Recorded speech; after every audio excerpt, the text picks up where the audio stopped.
So firstly, you're very welcome here this evening. I'm David and I'm a member of the Lurgan Townscape Heritage Scheme, and this talk is being held as part of our activity programme. We're supported by the Armagh City, Banbridge and Craven Borough Council and the National Lottery Heritage Fund, and we appreciate their support and funding. Tonight we're going to be having a wee look at the history of one of Lurgan's most loved places, and that is Lurgan Park, which owes an awful lot to the Brownlow family, the former inhabitants of this wonderful house here. The Brownlows came to Lurgan in 1610. They built their castle, and then the land that was attached, or the land that was adjoining it, was their domain, and they let it out, and essentially it is the park that we enjoy today. Vandra is a landscape historian. She's author of the book Irish Demesne Landscapes, which was published by the Four Courts Press. And she's going to give us an insight into the development of the domain, which really gives us the park that we enjoy today. So Vandra, I'm going to be quiet and I'm going to hand over to you. Okay. And thank you very much for coming. Thank you. That's what it is. You're all awfully good to come. Thank you on such a rotten night, and hope I don't bore you too much. Anyway, so shall I begin? First of all, I'm going to look at Lurgan Town and Arthur Brownlow, which is sort of the beginnings. So I don't know if many of you know much about domains, but domains are like palimpsests. So domain is the land that was attached to the house that any of the landed classes lived in, and compared to a villa or something, a villa would just be a house, might have room for a cow or a few chickens, but a domain would have usually have sort of home farm, or would provide everything needed for living in the big house. So they're composed of layers and layers of features from different times in their history, and the imprint of each owner or their interventions or neglect can be detected by examining the landscape itself and then using available sources and surveys, written sources and things. So Brownlow Demesne, which we're going to call the park to avoid confusion, has been evolving for more than 300 years, and it retains some features from the 17th century right through to the 18th, 19th century and the early 20th century. And under the stewardship of the council now, it continues to adapt, which is ensuring its survival and relevance for the 21st century. And there were four principal periods of change for the Brownlow Demesne. The first took place in the late 17th century when Arthur Brownlow lived at Lurgan. The second took place in the mid-18th century when Arthur's grandson, William Brownlow, inherited Lurgan. The third took place in the mid-19th century when William's grandson Charles was raised to the peerage and created first Baron Lurgan, built this house. And the fourth, and perhaps the greatest change, was the transition of the domain to a public park in the first decade of the 20th century, after the domain had been sold to the Lurgan Property Company. So this evening we're just going to very briefly examine and describe these changes. So first of all, the land where Lurgan is, where we're all situated now, is called the Barony of O'Neill land. And you can see this old image from 1609 called it O'Neill Lan. And it was called O'Neill land because it was the land belonging to the O'Neill family. And it's a few kilometres south of Lough Neagh, or I should say miles. I noticed my car direction thing changed to miles and feet, which I'm not used to when I come up here. Anyway, it's flat terrain, boggy terrain with a high water table, which is obviously very relevant. And the Armagh property came into the ownership of the Brownlow family in the early 17th century, as David said, in 1610, when King James I granted these lands, which had belonged to the O'Neills, to the Brownlows, who were a merchant family from Derbyshire. They didn't have big lands in Britain, so they were putting all their eggs in the basket here. It was handy to have, lands here. And part of the Ulster plantation, and they wanted to make their fortune. So they were responsible, the first William Brownlow, they're all called William or Charles, which is very confusing. But anyway, the first William Brownlow, I'll call him, immediately set about creating one of the first planned towns in the country. As you know, Northern Ireland had a lot of these planned towns. And he brought with him, to set up this new town, he brought carpenters and tradesmen over from England with him, and he oversaw the building of the first sort of 40 houses in the town. And he populated the town with English tenants. And he developed the kernel of the family's fortune at that time by setting up the flax growing industry. So there was a nascent linen industry. And he established a linen manufactory. At that stage, it would have been a lot of sort of pieceworkers, women working in their homes spinning or whatever they were doing, weaving, and people growing the flax and treating it. But within 30 years, the town was pretty firmly established. And it can be seen on the early civil survey and on William Petty's Down survey. You can see it. That was the town there. Just a few. I think it's upside down actually, but it's because they used to use North Point at that stage.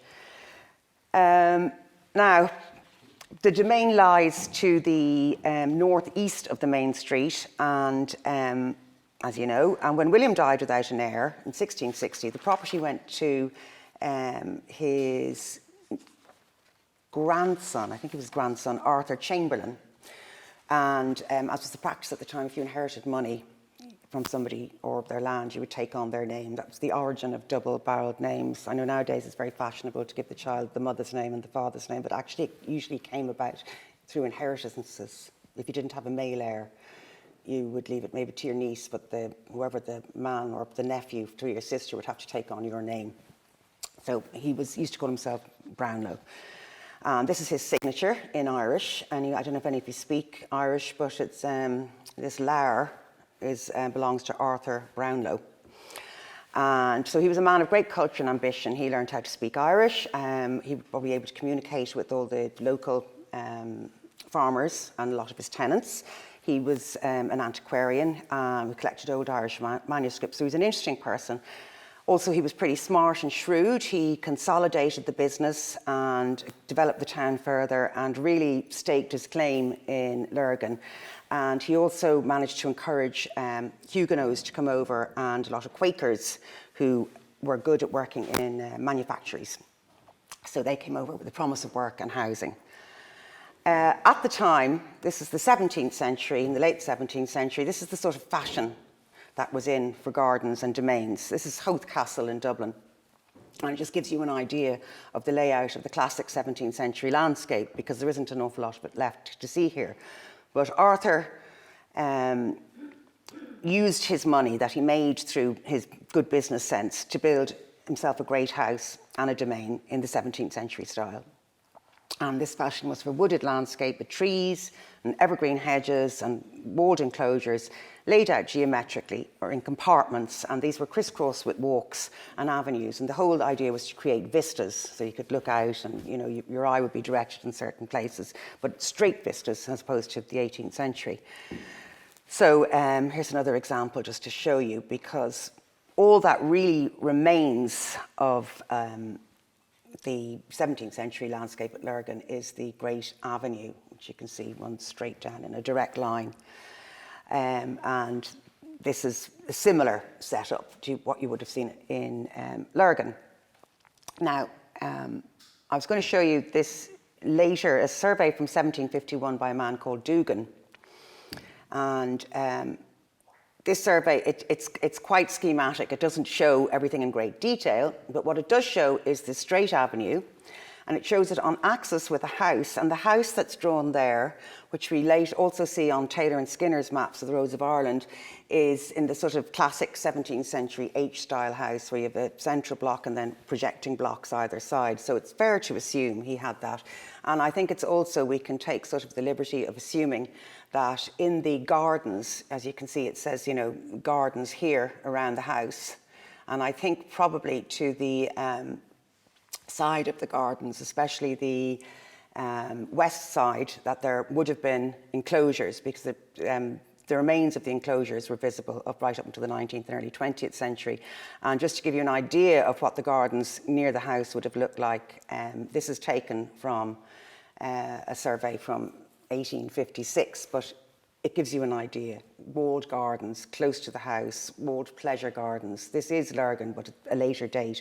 But I think we can assume that these walled enclosures were there in the 17th century, or were originated in the 17th century. Anyway, the other thing about the 17th century garden was a very practical environment, because you would marry industry and production and beauty and design, because you wanted the domain to pay for itself, and also you didn't have fridges or anything like that in those days, so you needed to grow all your produce and have it locally, and you wanted it to look very nice. A great lake was dug out, which was used as a mill pond, and it was dammed to create a wood mill within the domain. And I think this was the upper lake, or Great Lake, sorry, the Great Lake you see here. The park also contained deer and many trees, and a great oak survives today in the park, which was just north of the original house, and that probably dates from that period. It could well date from that period, or maybe just a little bit later. And as I said, the survey doesn't show any great detail, but it's fair to assume that this is what it looked like. And that avenue ran as far as Ballyblah townland, and I'd say the grand entrance to the house was probably there at this time off what's now the A3 road. Later maps will indicate the gardens, as you can see here, northwest of the house, which were described as being in the old style in 1803. So if somebody writing in 1803 was saying they were in the old style, they would have meant that sort of geometric 17th century style, which was very out of fashion at the time. Samuel Molyneux, a very famous member of the Dublin Philosophical Society, did a tour in Ulster, and he wrote all his findings and presented it to the society in Dublin. And he was very impressed with Lurgan. He visited in 1708, and he remarked on how mighty pretty it was, and the town, he said, was English-like, enclosed country and well planted with large trees. So the tree planting, very classic 17th century, and the greatest thing anyone could say, you come across it a lot in old manuscripts and letters. If somebody's trying to say a town is lovely, or a village is lovely, or a landscape is lovely, they go very English-like. That was meant to be sort of, the big deal. So Arthur died in 1711. So it's fair to assume that during the intervening 40 years, some changes were made to the landscape as the geometric style fell out of fashion. But we don't know, because there are gaps in the archive, so we just have to sort of extrapolate from what we know and imagine. But the real big change in the domain was this man who looks a bit of a sourpuss, but I don't think he was. I think he was quite nice. His name was William Brownlow, another William, and he was responsible for creating the great domain that we see now. He really put all the pieces together. And he was a grandson, and he was only 13 when he inherited. So obviously one of the family members somebody looked after it, a land agent looked after the estate in his absence. But his mother, Elizabeth, was an aristocrat, and she was the daughter of James Hamilton. If you know the Hamiltons, the Earls of Abercorn. Her father was the 6th Earl of Abercorn from Barons Court. So there was a family connection with this idea of, very grand gardens and big houses. And when her husband died, she remarried, and I can't find out much information about him. It's very intriguing. He was called Martin Carney, or De Carney, who clearly was Irish, but he went to France. I don't know if he was one of the Irish who went years before the flight of the Earls in the early 17th century, or what his origins were, but he fought in the French army. He was called a chevalier. And we know that William Brownlow spent a lot of time in France with his mother, presumably with this man. So when he was in France, he would have been exposed to, really interesting, the great gardens of France, Versailles, other places like this, and also with the Abercorn connection. He probably went to a lot of the great houses in Britain as well, and he would be very immersed in art and culture. He probably did the grand tour with his mother. So he had this uncle called Arthur Ford, who was a rector, and he was his agent, because we see certainly at the later stage, so he may well have managed the estate when he was young, because there's a lot of letters survived, thank goodness, and accounts held, well, not letters so much as accounts held by the Reverend Ford for William Brownlow. Now, in his lifetime, again, the town grew, and it became one of the prettiest little market towns in the north. And it was said to be, again, so English-like in customs and manners that it was called Little England. And according to a number of accounts, William was a fair landlord, and he advanced loans to tenants because he He gave them very favourable terms for paying back these loans because he had the foresight to see that, happy tenants means industrial tenants, which obviously is good. Industrial tenants, good for him. And he built more mills, market house. He built a shambles. He put in a pump for the well for the town. He did lots of sort of good things. He was very interested in modern systems of husbandry and introduced new animals, pigs and cattle to Lurgan. And, he pioneered the use of farm machinery. So he was a real sort of modern Renaissance man. And when he came to Lurgan in his late 20s, the first thing he seemed to do was to remodel the gardens to his own taste. And again, as a man of sort of learning and culture, he wanted the latest sort of modern style. So he expanded the house, kept the original house but expanded it. He put in a new stable block and outhouses, which I think the parts of them still exist, or certainly the foundations of them. And Charles Coote, writing in 1803, noted that even though the house had been much altered, the antique mansion had been retained. So obviously he kept the 17th century house and then put lots of additions onto it. So under William Brownlow's stewardship, this great landscape park was created. And here's a survey from 1794. You can see it's pretty much very similar to what it is now. Obviously to the land up here is now, all parts of the golf club, but it's a similar layout. He kept the big avenue, but we'll go into that now and look at it. So the old geometric style was really out of fashion then. And also there was a political element in that geometric landscapes, sort of the great French style, they were seen as being associated with the absolutist style of monarchy because Britain had a new sort of, the Whigs had sort of come into power and there was a new sort of constitutional monarchy in Britain. Nobody could be sort of a dictator again. That was the whole idea when William and Mary were brought over.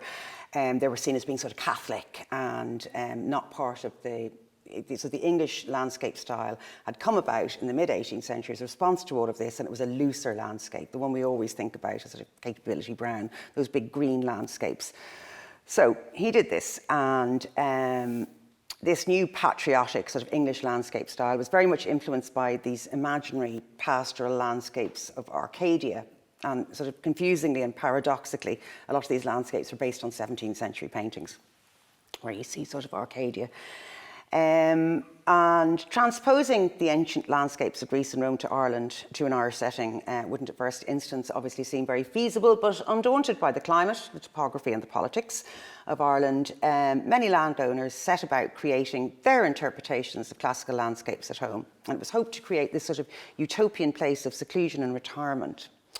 And the idealised pastoral landscapes of the 17th century French landscape painters Claude Lorraine and Nicolas Poussin, with their classical ruins, were one of the great sources of inspiration for Georgian gardeners in Ireland and Britain.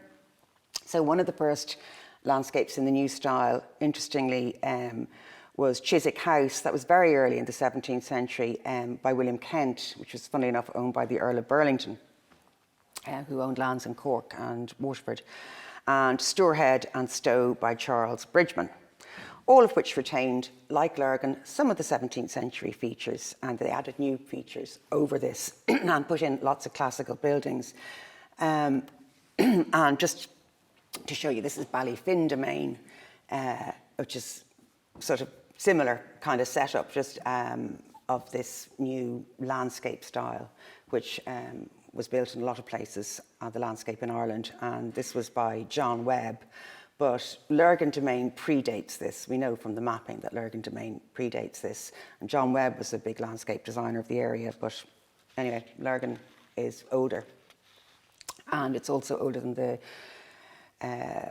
landscape park at Baronscourt. So as the 18th century proceeded, Capability Brown, who never worked in Ireland, but he was consulted by the Earl of Kildare, he furthered, I'll put that up a minute. He furthered the idea of Arcadia with his pastoral landscapes of smooth and undulating grass with curved lakes surrounded by serpentine walks and carriage rides and clumps of trees which would highlight classically designed garden buildings. So we can see here, this is just the landscape. This is from the first Ordnance Survey, but you can see it fits that sort of style perfectly. I'm just going to go back here. I think I skipped one out when I dropped that. Yeah, so just go back to Dugan. You can see how he kept this avenue, and this is how it looked, but then he began to expand the house and the landscape. So Roke's survey was in 1760, and you can see how the Brownlow was substantially finished by 1760, so it was quite early. You can see the two ponds. I've had to turn it upside down because everything was all wrong. This would be the Windsor Avenue and the Great Straight Avenue, which was retained, and the house, the expanded house, and the two big trees here. Not big trees, sorry, what am I on about? Two big buildings there, and the winding carriageways, which you can see go around the lake. So you could take all these views and pretend you're in the countryside and turn corners, and as opposed to the 17th century landscape where everything was, you could see an axis and you'd see something at the end of it. The 18th century landscape was all about sort of going around a corner and going, oh, that's interesting, and then you go around another corner and then something else would be seen. So by examining all these surveys and account books and other sources, we reckon the domain was complete, the new layout, by the 1750s.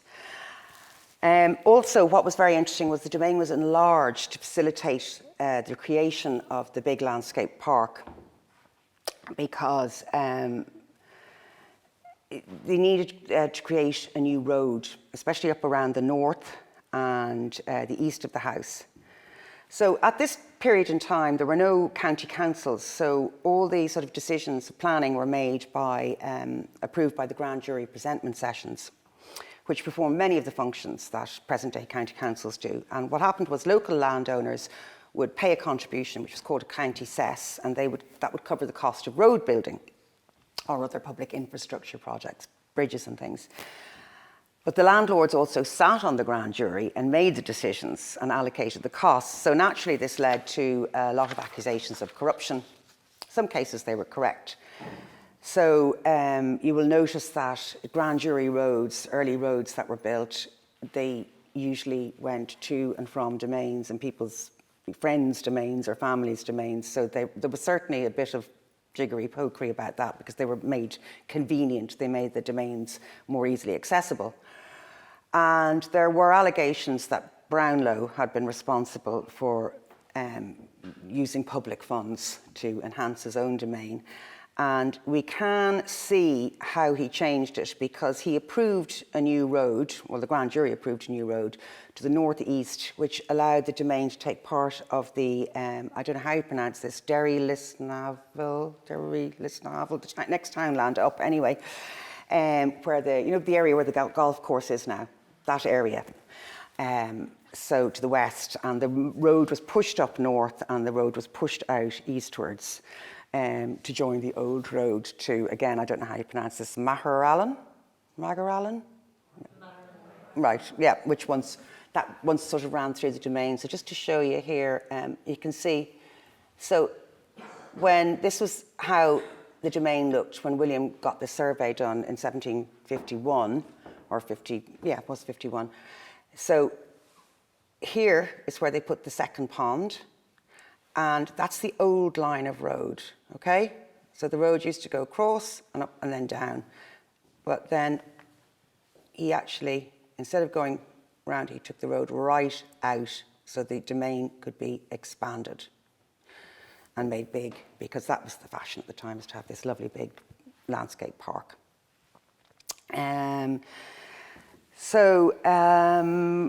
wasn't exceptional in doing this. It was very common. It was done at Hillsborough, where they created a landscape south of the house, and they took more land into the domain and relocated the old Moira Road. Moira, again, was another big estate.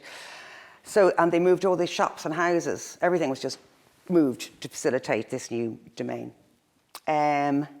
So the whole 300-acre domain, as it was then, was enclosed in what was described as a capital stone wall. And this wall was approximately, I think it's about 1.5 metres tall. It was composed of rubble stone. And large sections of it survive intact along Kilmore Road, Antrim Road and North Street. And there's just a bit of the surviving wall. Thousands of new trees were planted, and the expanded park had its perimeter planted with trees. A shelter belt is clearly indicated on Dorcas Hall's survey, which is that rather blurred survey we saw earlier. And it also shows sort of the fashionable clumps of trees in the parkland. And a wood ranger was employed to manage the plantations. Trees and clumps were very fashionable. It's a very sort of Brownian thing where you have, you know, smooth grass and then clumps of trees and animals browsing. And the trees served dual purposes. They provided privacy. They created a microclimate within the domain by sheltering it from harsh winds, and also very good for drainage, because you can see why the two ponds were dug out. The second pond is gone, but because there was a high water table, it was quite boggy, so trees were good for drainage. And also the trees were grown to be sold as crops, timber crops. So a lot of, we know from notes, were planted around a boggy area where there was a spring. And we can see from this little image here, this is from Taylor and Skinner's Map of the Roads of Ireland. You can see palisades, which would have been put in maybe before the wall was put up, or put in addition to the wall to protect the trees when they were growing. And these were very common, and there were a lot of payments for palisades noted in the accounts. And the formal 17th century Great Avenue, which swept from the entrance at the southeast of the domain up to the house, was retained. And a new entrance in Gate Lodge was made to the north of the Antrim Road. And lots of enclosures would have been made using things like hawthorn, thousands of quicksets as they were called, you know, anything thorny. And these hedges would have been laid. You could make a really good livestock-proof barrier. I imagine, it doesn't say in any of the maps Deer Park, but I imagine deer were kept in the domain because very common and popular at the time. And we know that all the Brownlow men seem to be very keen on hunting. We know for a fact that there were hares and rabbits and pigeon on the estate, pheasants, and lots of wildfowl on the lake. And the deer probably dated from the 17th century and Arthur Brownlow's period of tenure. And they're very good at leaping fences, so they needed to have these big high park walls, also to keep robbers out. But the landscape and fauna were carefully managed by a gamekeeper, who also had to deal with persistent poaching, and which was a problem on the domain. We have a lot of notes about poachers over the centuries, and lots of animals were kept on the domain. So an ice house was then built. Now, again, this is from the 1854 map. You can see the ice house is marked there. It's also on the first Ordnance Survey. This is based on the Ordnance Survey. So that was built up at the top of the lake. And the reason they're built near a lake is obviously because you got the ice from the water when it froze over. So you'd have it close to it, and usually on a little sort of, they're sort of slightly underground, and the ice would be taken in and then packed up with straw. So the ice house probably dates from then. And the large, irregularly shaped lake, it probably would have had its origins in the mill pond from the 17th century, but it was expanded. There may have been a canal there in the 17th century, because canals were very popular as well, which possibly ran parallel to the Great Avenue, but then it was brought out and made into this sort of irregularly shaped lake. Again, the lake, beauty, utility combined, served a lot of purposes. They powered the mills by a system of sluices, because it was the second pond up behind the house. They also contained fish for the table, for fishing, for sport, and wildfowl, again, for shooting, and used for pleasure. We note that a pleasure boat was purchased in 1753, the accounts show, and a boathouse was built in 1754. So obviously they were getting great use out of the lake. The lake was also very famous for its wildfowl and its swans, its bird life. And there's a letter from the Earl of Abercorn with one of his agents discussing how he was getting swans, this is in the 1790s, swans from Lurgan, from his nephew or cousin, wherever he was then, from Lurgan to put on the new lake in Baronscourt. And so it seems that around this time, the second lake, which was up to the north, was made. Then, as it's not indicated on the earlier surveys, but it's certainly present on Roke's one, and there was a dam between the two lakes, which was used for the mill. So also, which is interesting, is Arthur Ford, who I said was his uncle who managed the estate, as well as being a man of the cloth and an agent. He was also very interested, an amateur engineer who was interested very in hydraulics, and he published a number of essays on hydraulic engineering, and he wrote one piece on lowering the waters of Lough Neagh in the Lower Bann for drainage purposes in 1759. So it seems pretty fair to assume that he had a big hand in creating the lake. Now, the second lake that was visible in all the maps was drained shortly after the first Ordnance Survey in about 1840. But the sheet of water is still memorialised because you see the name Lake Street, the road coming down from the north of the Demesne. So it still has the name Lake Street. It's now the GAA Club. Another interesting and unusual feature at Lurgan, really interesting, which was probably added in the 1790s when the picturesque style of landscape was popularised, was a trompe-l'oeil. And this was designed to make the lake look bigger. Now, we have a description of it in a letter. So what they said was done, apparently it was also seen at the Archbishop of Armagh's domain. And what they did was they made a bank of stone, this is a direct quote, and painted it to resemble a bridge with mock arches. So if you imagine at the top of a lake where the bank is, you embank it with stone, and then they would paint on the arches so it would look like, rather than being a lake that was finite, that there was water going underneath and it carried on. And interestingly, there is one here, obviously the Armagh one is gone, but there's still one in Kenward House in London. Now, it's not painted. It is wooden structure, but there's actually nothing behind it except land. And it's been recently restored. But you see the idea, that's actually just quite a small pond. But by putting the bridge there, only one side, you imagine that it goes on much further and, you know, is a river winding round. So there was this at Lurgan, but I'm not sure where. It may have been between the two lakes up at the top, the north end, I'm not sure. Anyway, it's interesting. Also, once the park was enclosed and he'd got all his trees planted, then William really set about prettifying the place. And we can tell from accounts that they were very, very busy. He made, this is just to show there were garden buildings put in. This is Stourhead, and that's a folly at Stourhead, but we know there were follies and temples on this domain. We're not quite sure where, but this was the idea. You can see this is Stourhead, famous landscape in England, and similar sort of nice big lake, and there's a little temple. You can see how it would look. Also Baron's Court, which was again a family.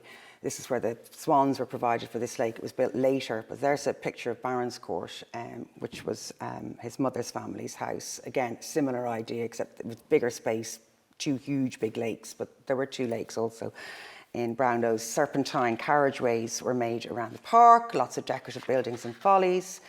And again, very typical English landscape with shelter for picnicking and going out and about. There was also a shell house in the park. Shell house is hugely popular in the 17th century. Shell motifs, very popular. And women used to be very much involved in shell houses. Women had, especially, you know, sort of upper class women, had their lives were very, very constrained. So they would do things like build shell houses or plan gardens and things. So usually an 18th century domain would have the kitchen garden at some distance from the house, but William retained the old 17th century wall gardens to the west, next to the house, which we looked at earlier. And we can see them all on the early surveys.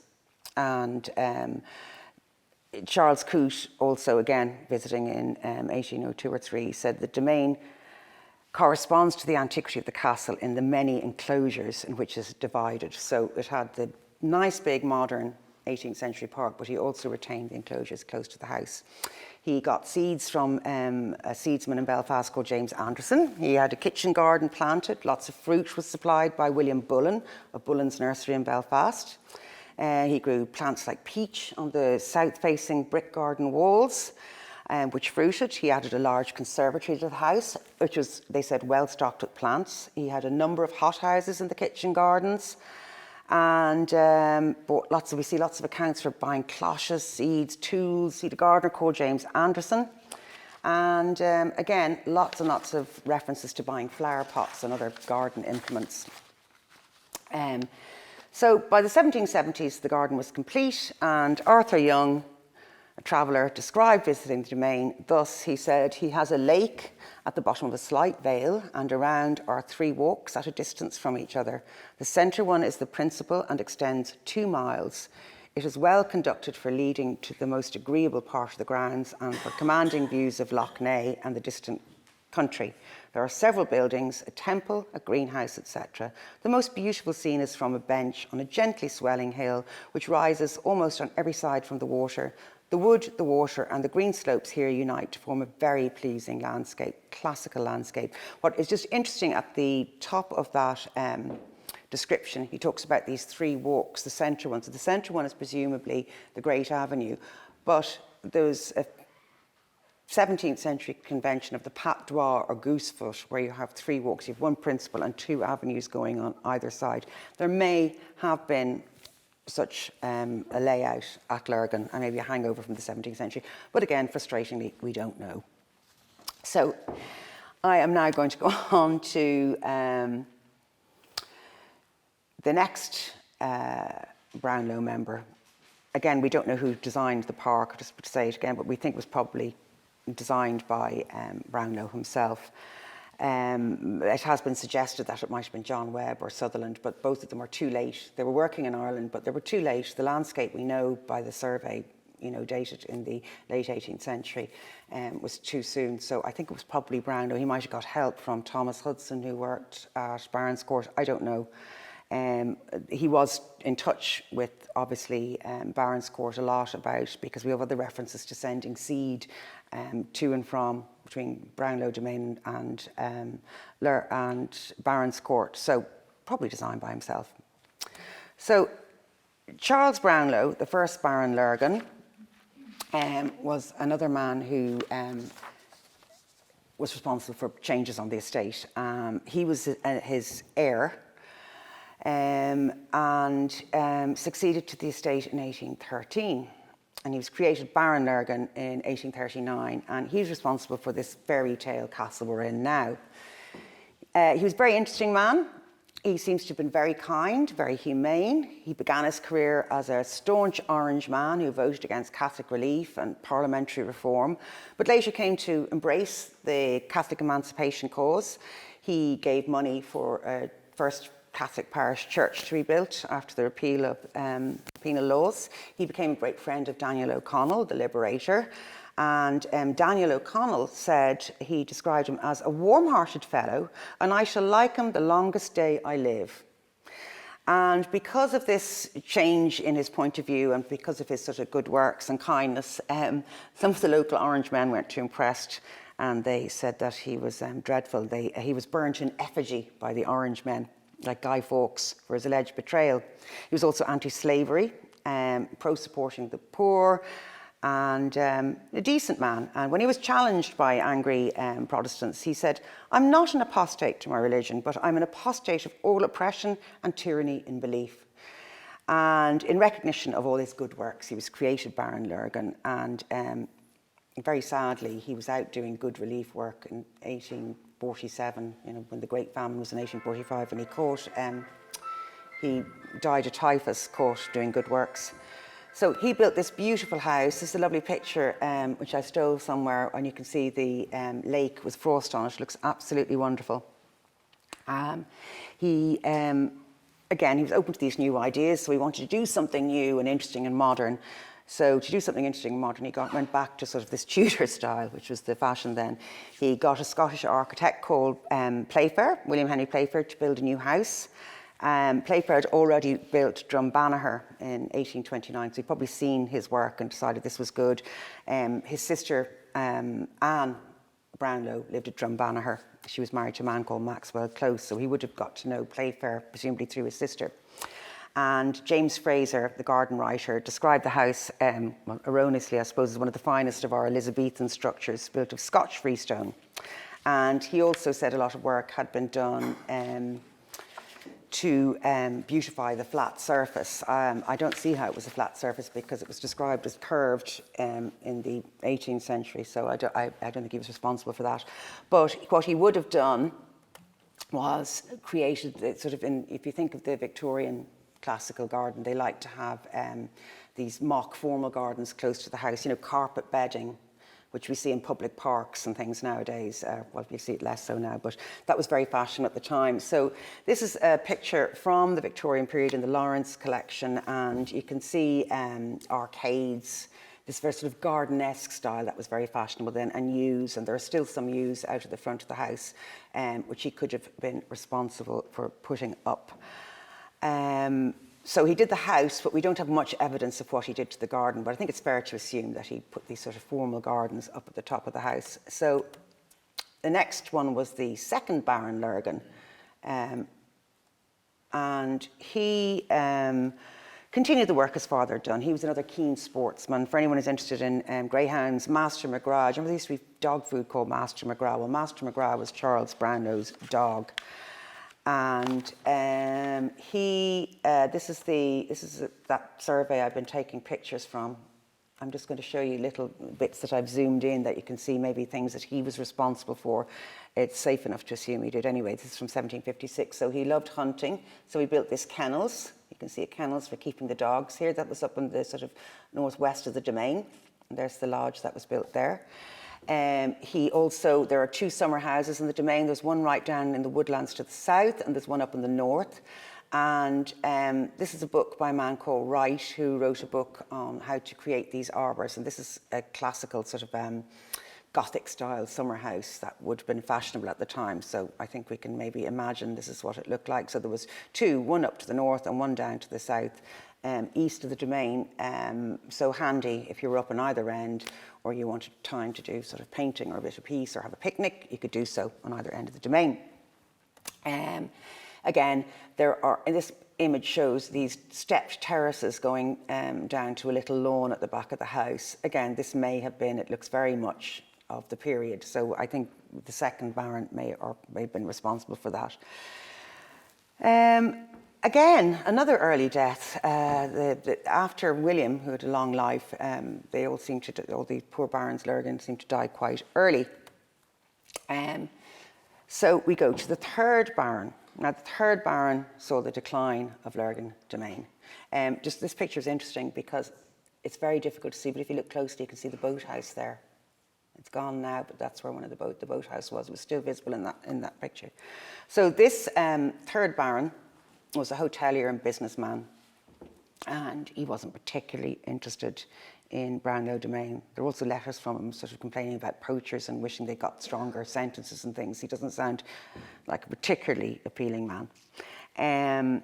He liked sporting, but he had no interest in the domain otherwise, and he decided, along with a lot of landlords, to sell all the tenanted estates to his tenants under the Ashburn Act. So he got rid of a lot of the money that would have, if you imagine, this is the domain, but a lot of land would have been owned by Lord Lurgan, and he would have gained rents from that land, which would have supported the estate. So once he got rid of the rents that were coming in, he decided to get rid of the domain. And this was even more so because he married a woman who had no interest whatsoever in living on the domain. He didn't do anything to alter it. He decided that he was going to sell it off when his wife didn't want to live there.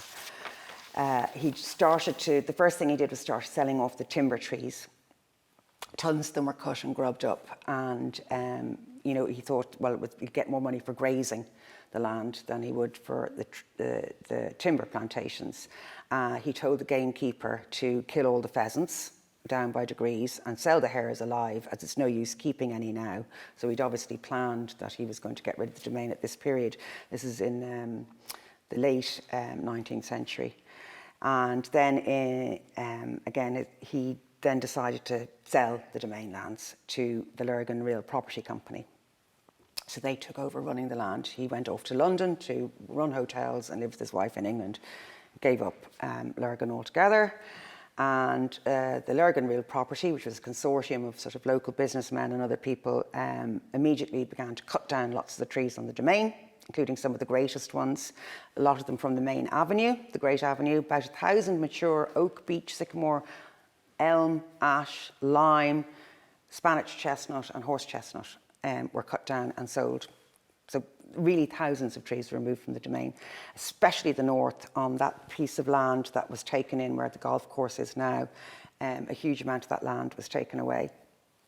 And sections were developed for housing estates. So you can see, if you compare the surveys, you can see how housing estates were planted on some of the land that had once been within the domain. So Brownlows are gone from Lurgan. And this company have stripped the landscape of many of the trees. They've let it go to a bit of rack and ruin. So at the same time in the 19th century, a number of philanthropic organisations developed, and there was this big move to create public parks, because in the Industrial Revolution, which would have been huge in Northern Ireland, where there were all the mills, people worked these hideous hours, and they worked 6 days a week, 12 hours a day at least, and people had rickets from not seeing daylight. So this big philanthropic movement came about to create parks and lungs for cities and places where people could take the air. And under this parks legislation, it was decided to build a park for Lurgan. And what better thing to do than buy this beautiful domain that was just sitting there, sort of rotting away. So the council came together and bought the park. It had been used to entertain, for years, the Brownlows had allowed people to visit the domain for free, to walk around it on Sundays, and they had given days out to mill workers and local tradesmen to give them, and children a bit of fresh air. They'd also had a cricket club, and other sporting activities had taken place on the domain traditionally, but nothing was formalised. So this was formalised when the park was bought. And in 1907, the town council acquired the southern part of the domain from the company, and they created this park for the breathing and recreational space. There wasn't much that needed to be done, and it was noted in one of the meetings that because it was such a good existing park, it saved the council huge expense because they didn't have to rebuild it all. It had been neglected since it was purchased by the property company. They said it was overgrown and the lake was stagnant and full of weeds, but it didn't need that much work. The council proposed to spend about £700. I don't know how much that is in today's money on improving the grounds. There was a competition for the design of the park, which was run by a man called Joseph Cheel, and you can see the main idea was to keep the avenue and replant it, that main access avenue, and he drew this beautiful map with all these little vignettes of, cricket pavilions and boat houses and bandstands and things for the park. Not all of them were realised, but most of them were. And so the plans were drew up and the buildings began in 1908. The project was really already underway, and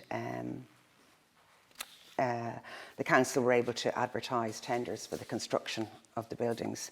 So we can just see here, this is the first ordnance survey, which is in 1837. So this is the Great Domain at its height, and you can see all these trees here. And this is it then at the time that the park was created. And you can see how many of the trees have vanished. So these were all the trees that were sold off by the third Baron and then by the Lurgan Property Company. They really denuded the estate of trees. A lot of trees, all down here as well, are all gone.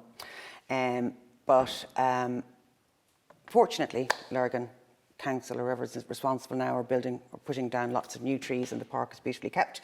This is the new lodge that was built, I think it's the Windsor Avenue entrance to the park.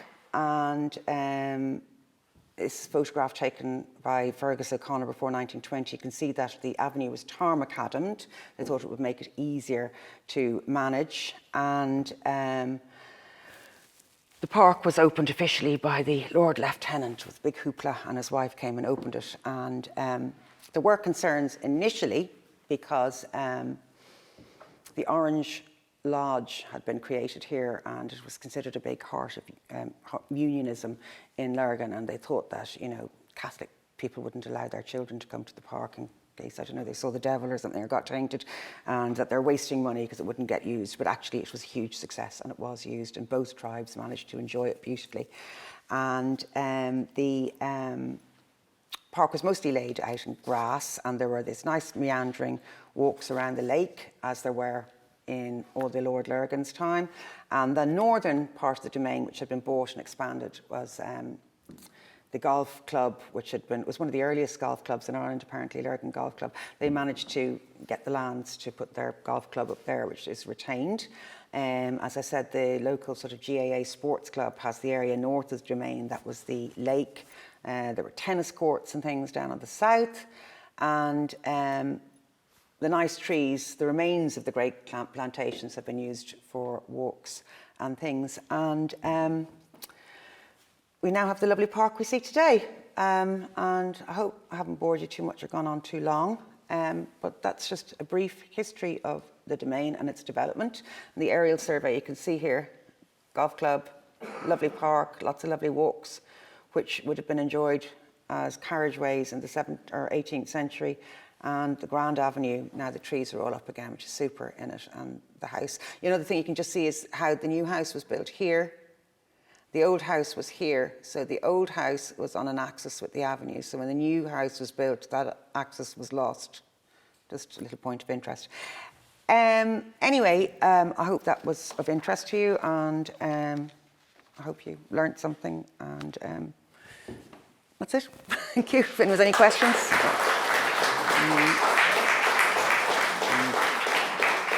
I hope it wasn't a bit long. Anyway, very a bit long. Thank you. Oh, look, I've broken somebody's mouse. I'm sorry. Oh, no, I haven't. No, I think it's just the back came off it. Sorry about that. Okay, well, thank you, Vandra. Are you able to take some questions? I really, yeah, sure. Hope I can answer them. No, that was very interesting. It was good to see some classical influence, Greek and Roman influence there as well. But thank you very much. Does anyone any questions I'd like to ask? Yeah. Yes, possible. When was the lake? The lake? Yeah. Well, we know that there was a lake there. There was certainly a lake in the 7th century, but I said it might have been more like a canal or a fish pond. It is very hard to know because there are great gaps in the archive. But the survey that we have from 1751, the lake is there. The bottom lake is, the lake that's still there now is there. So it is, given that William had only sort of come back to live at that period, and we have lots of reports of him, you know, paying for Dugan to carry out the survey. So Dugan was doing that survey in 1751, so that lake was there before that.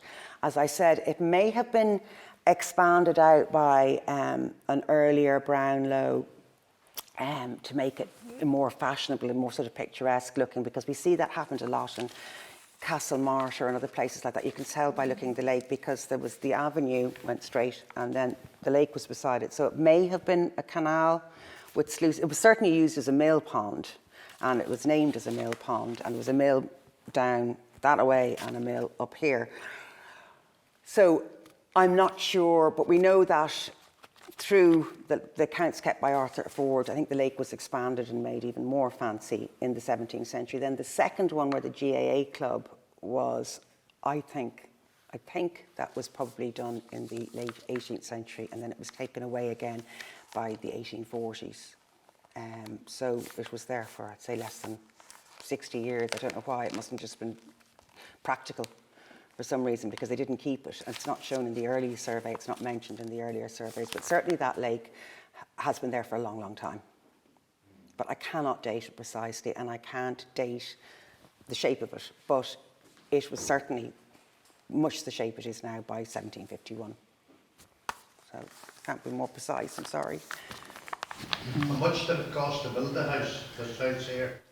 Oh, I should know that. I don't. I'm sure David probably knows, does he? No. I want to be like, no. I actually don't know. I should have. I mean, I'm sure I've seen it, but forgotten.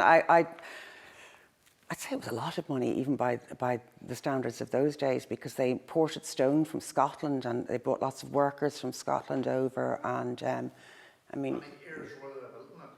sorry. How long were they building it? How long?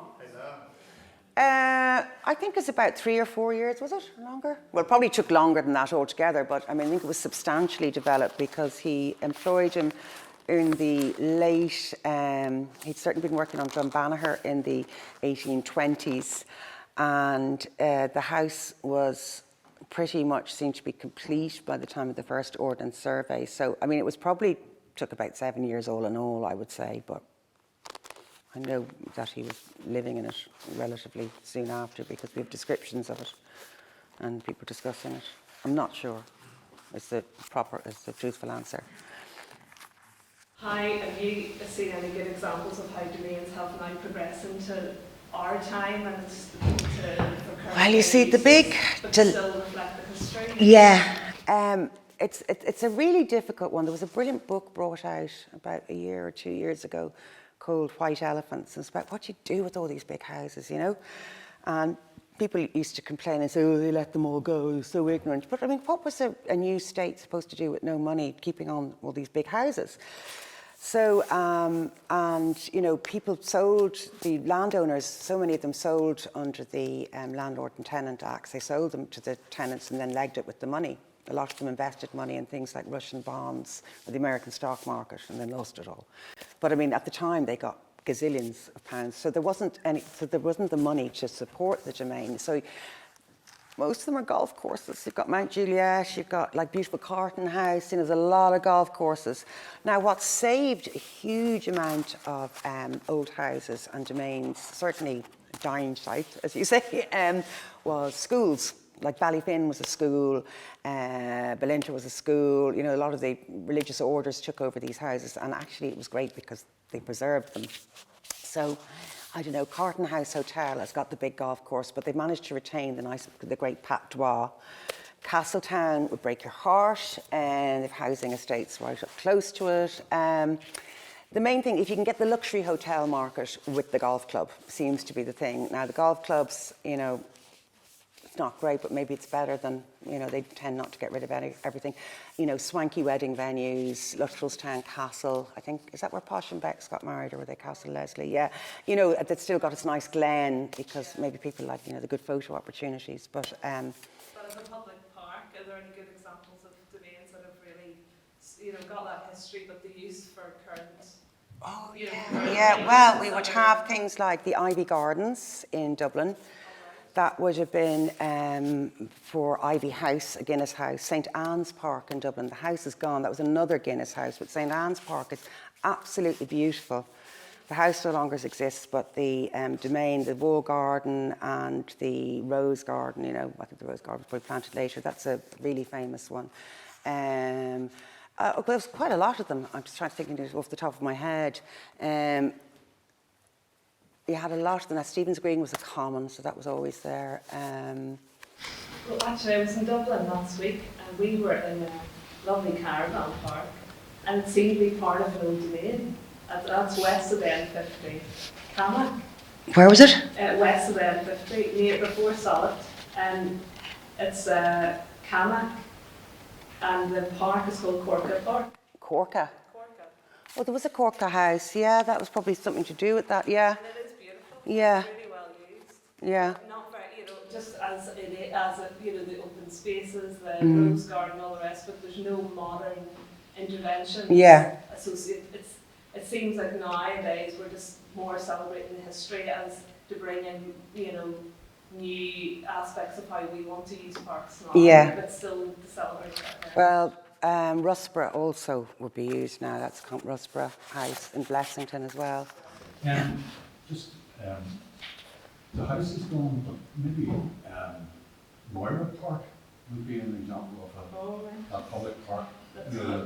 You know, that breaks my heart that Moira's gone, because when I was doing my PhD, years ago, and you get a feel for people from reading their letters, and some people you think, oh, I can't bear him, he sounds horrible, or you think, oh gosh, I really like this person. And one of the people I loved was Sir George Rawdon, and he was the agent for, oh God, my brain, Lord Conway, yep. But Rawdon had Moira, and we've so much stuff about Moira, and when I went up to see it, and it's all gone. So sad.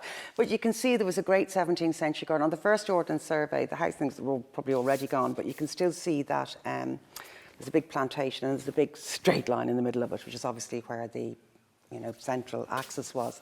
But also, and then Rawdon's, I don't know if I can't remember if it was his son or grandson, but he also was responsible for a lot of the plants that are in Kew and Leiden, because he funded these plant hunting trips out to Barbados. He sent a man called Sherrod out. So, really, really, really rich, interesting history. And in fact, Northern Ireland, I mean, in terms of sort of British botany and European botany, is huge. I mean, Hans Sloane was from Killalay, and, the Chelsea Physic Garden. Really rich heritage. And these, plant hunting trips that were funded. It was really interesting. Did the Earl of Moira invent the green?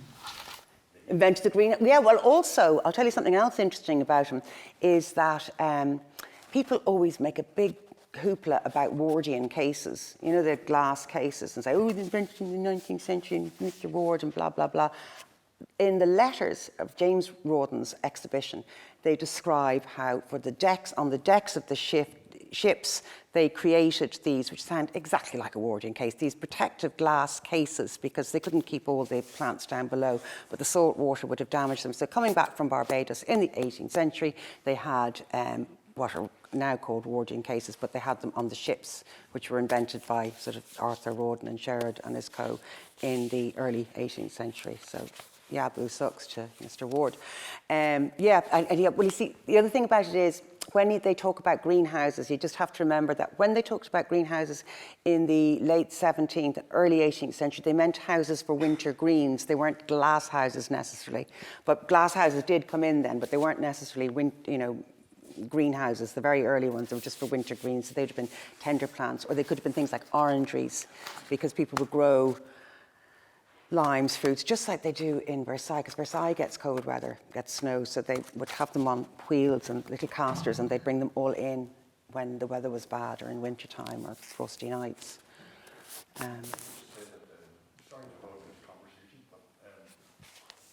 So I'm really deaf, you have to speak loudly. You've come across the word stovehouse. You describing this greenhouse. How do you spell it? Stove. Oh, stove houses. Oh, yeah. Well, that's because they were the heated greenhouses, and that was an 18th century sort of innovation. Well, actually, they did some in the very late 17th century, where they just trying to keep them hot. So they had two ways of keeping them. One was, three ways. They could have stoves. Also, you'll often see, even if within a wall garden, even if the greenhouse is gone, you can see the foundations, but they'd have little niches, like little fireplaces, to keep them warm. Or another convention was to have what they call hotbeds, which they just fill up with lots and lots and lots and lots of manure and get a lot of microbial activity going, so they were very hot. And that would also be used to heat them, to put them up against the wall and then grow the plants against the wall, where they had this big sort of dung heaps behind. So yeah, they were pretty smart. And also, even if you think of wall gardens, even if they were stone, a lot of them were brick-faced, because the red brick would hold the heat longer. And so the sun would go on the wall all day, and then at night you'd get the heat. So apricots and peaches fruited really well here. I think we just lost a lot of the techniques for doing them. Is there any evidence of a great terrace that you would maybe see in a Redmond landscape as a link between the house and the... Loads and loads and loads and loads and loads. But what date are you looking for? In looking at the images, I didn't see anything in particular that stood out as quite firm. It seemed to be a series of... Well, you see, you'd work with what you have, and because this is quite a flat landscape, you didn't need lots of terraces. Terraces, there's always a utilitarian function to everything. Terrace, sort of a large,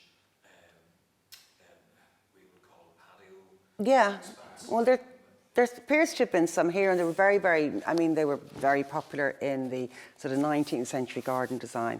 You'll see them all over the place, and very common, and they would have them laid out with beds and steps down, wearing woodstock in, which is actually 18th century with 19th century overlays in Kilkenny.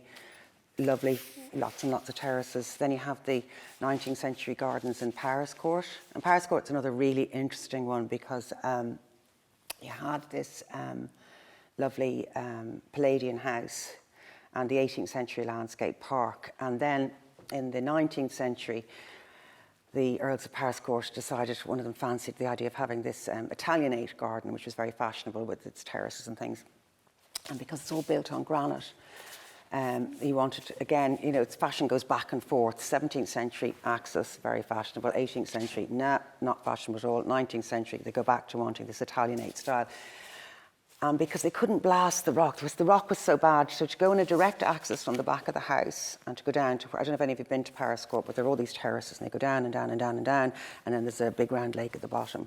So actually they decided to put at the back of the house, so the front has got the beautiful Palladian facade, but if you go straight through, instead of going straight through the house like that, they actually put a new facade on the back because they weren't going to be able to have the centre being in line with the axis because of the granite, so they actually moved it. So if you go in the front, instead of going straight from the front to the back, you go slightly like that, which is interesting just to keep it in. But yeah, that's a real example of terraces, fabulous terracing.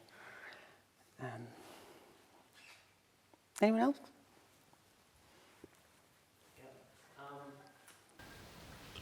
This picture here is the 18th century William Brownlow assets. His mother is Lady Betty Hamilton's was, but what you didn't realise was that her brother was Charles Hamilton, who created Payne's Hill, which was the very first landscape garden. Yeah, I thought he was a cousin. I didn't realise he was her brother. It's her brother. Oh, I didn't know that. Are we sure that's William? Because the date of the painting just seems a bit unusual. I was looking at it earlier, that painting. What date is it? I don't know. The husband's still alive. He died young. So. Well, no, I mean, that's because it couldn't be him, because I think he was only a child when his father died. He was only 13. William and Elizabeth, and son William. Wow, well, he looks older than 13. Was the young one. Yeah, because I was wondering, was it her French husband, because he looks quite dark. Yeah, it's interesting. But Charles Hamilton was I did a project on Payne's Hill Park, yeah. I didn't realise that the connection until years afterwards was, but that I'm not saying Charles Hamilton had any influence here. No, but they were. The fact that, you know, James Hamilton and Charles Hamilton were all sort of interesting landscapes. Yeah. I'm sure, I mean, it'd be bizarre to imagine that they weren't all in touch. Well, we know that James Hamilton and William were in touch because William provided him with seeds and swans and such like. And as I said, he seems to have created the landscape here before the great Baron's Court landscape was done. Okay, I think we'll go. You'll be here for a while. Thank you. If Yeah, anyone yeah, wants yeah, to thanks. say it. But thank you very much, Thank Vandra, you. for that. It was a good. Okay. It's the first time I've seen a talk just looking at this, the origins of the park, 300 years in the making. So thank you very much for doing that, and thank you everybody for coming and spending your evening with us. And safe home. Thank you very much. Okay. Thanks.